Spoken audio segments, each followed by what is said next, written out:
This is the transition we want to create together now. We are going to use a shape layer in a form of an arrow and the repeater. So let's start creating our mat.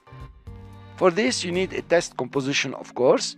Then I used clip 4 and clip 3, which are overlapping with 1 second. You can use your own videos. In fact, it's better if you use your own videos. You can relate to them much better and you can tweak the transition the way you would like.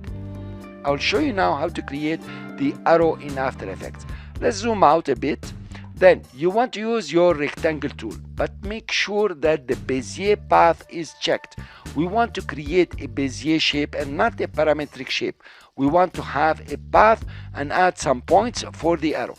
Fine. Since we want to add a shape layer, make sure you deselected everything, and let's add a shape layer as big as you like. Now this is the thickness of the arrow, so make sure you have a nice thickness, not too small and not too large. In fact, if you like, you can have too small, then you'll have many of them. Large, you have a few of them. So I'll make it in between. I think this is fine enough. Okay.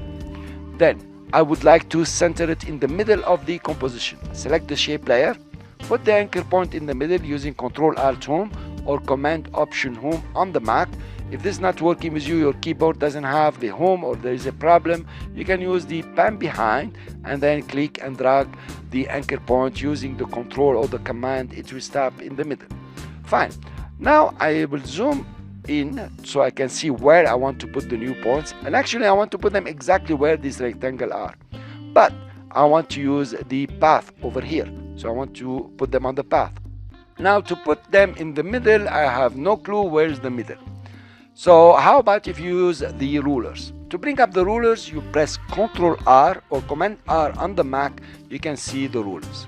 You need a vertical ruler, so you come on top over here and you click and drag it down. Actually there is already a ruler. This ruler now you want it in the middle of the comp, but how would you know it's in the middle? Well, you can use the info panel here. Click on your ruler and start moving it up and down. Where do you want it? This composition is 1920 by 1080 vertically. So 1080, the middle is 540. So I click on the ruler and try to put it on 540. If it's giving you a hard time, you can zoom in and be much precise.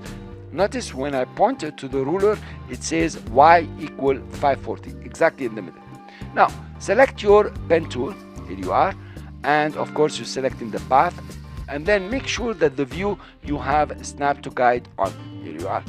Then I will come over here and it's gonna snap to the guide.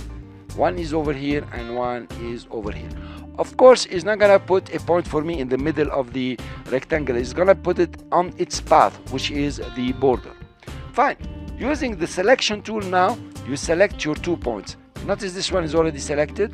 I will just press shift, select the second one, then click on the right one, for example, press shift and move it to the right. Here you are, the arrow is being created. Very neat. Let's zoom out. See, this arrow is not bad, guys. Let's click on it, put the anchor point in the middle of the layer. That's my habit. Press shift, take it out over here. Now we need to fill the screen with this arrow with some nice animation. Of course, I need the repeater. For the repeater, I would like to use 6 or more copies. Okay, then I will come to transform repeater 1, of course, and the position you want to scrub through, so you go as much as you can. It's pretty cool, by the way, just like this. Now let's create the animation. Let's come to 1 second. Okay, and we want to use the number of copies. I'll keyframe the number of copies, go to the beginning, make it 0, and I have a very simple and nice animation. Press spacebar, here you are, quite smooth. Let's stop it at 2 seconds so we don't waste time. I just press N to bring the work area and to the timeline indicator.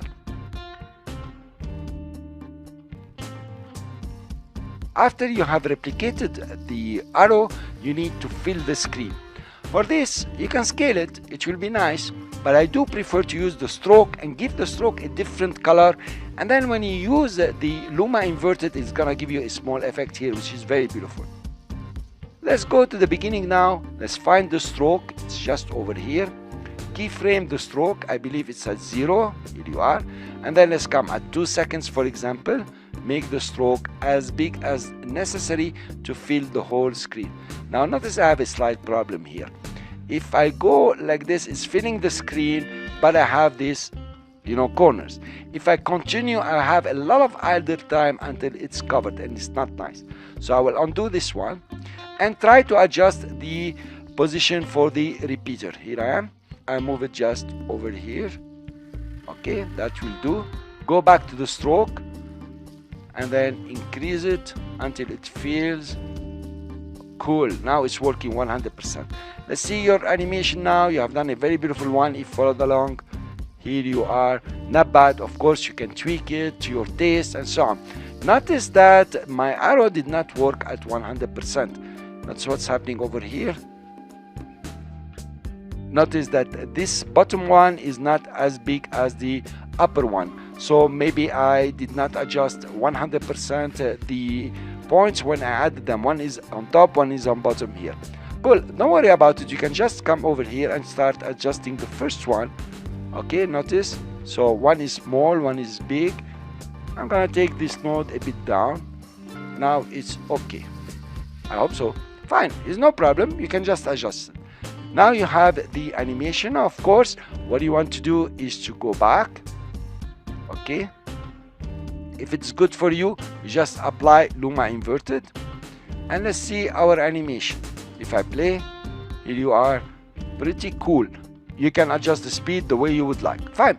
So now let's pre-compose. I will right click, pre-compose, and we say arrow matte. Click OK.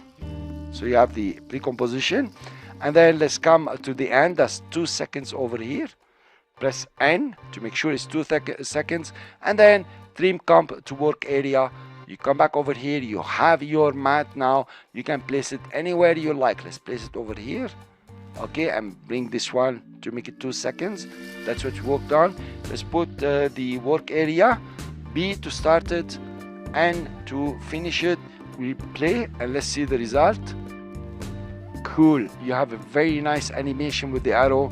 Of course, if you adjust the size of the arrow, if you adjust the number of repeats, you're gonna have something very different. Well, this is simple and easy. In the next lecture, we are going to make it even better and see exactly how we can make it even more beautiful and more energetic. Thank you very much for listening. I'll see you in the next lecture.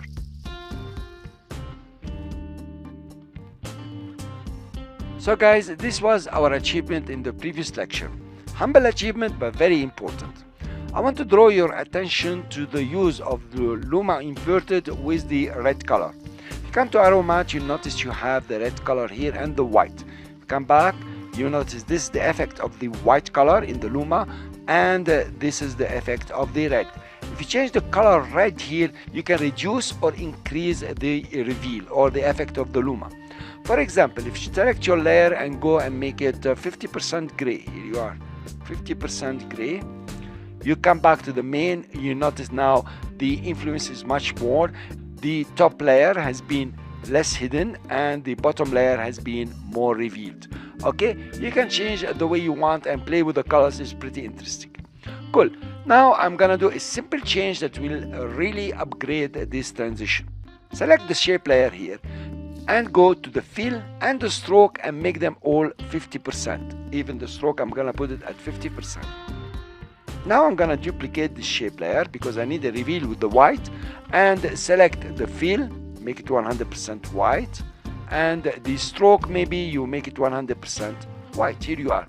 Or if you like, you can reduce the fill, for example, to a bit less if you like to, but I'm gonna keep it to white for now. Okay.